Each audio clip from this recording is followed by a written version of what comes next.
No, it was it was a good weekend. I think it was an opportunity for us to go in and really just focus on the individual. And so when we set up our entries, we just kind of looked at, what is in the best interest of each athlete, trying to, kind of have the best meet for themselves and not necessarily worrying about team points and, maybe we can squeak a point here or there. It's really just focusing on the athlete and the individual and trying to get some better marks. And obviously walked away 4 conference champions, had some amazing performances and marks come out of it. On the women's side, Corey Sprague wins the conference title in the weight throw, which was awesome. She's had huge improvements all year, and just to cap it off with the conference title is awesome. Macy Allen, huge race in the 60.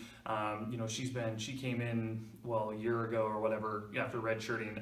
777 was her PR. She's now run 758. And is ranked in the top 20 in the country right now. And so, we'll kind of cross our fingers this weekend to see if she stays right in that ballpark to get her into the national meet. But wins the conference title in the 60. And then on the men's side, Josh Cook, who's been, a force for us for a long time, went in, ranked second. There's a guy that had been throwing pretty well. Josh had to come up with some pretty big throws, and he did, and ended up pulling out a conference title. And so, pretty impressive, from that regard. And then, Adam Brown, who's had some dings here and there, who hasn't had the healthiest indoor season so far, was able to really gut it out really and, put together a great race in the 400 to win the conference title. So, to get 4 individual conference champions, is always great. And then a ton of other great performances within that, but obviously highlighted by those 4.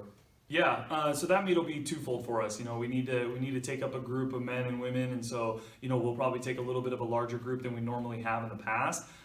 So that'll kind of accomplish the team aspect of it, and then first and foremost, that meet is put together to try and get national qualifiers, and so we'll bring some individuals that we feel like can hopefully improve on those marks and those times of provisional marks that they have to hopefully put themselves in a position to try and make that national meet.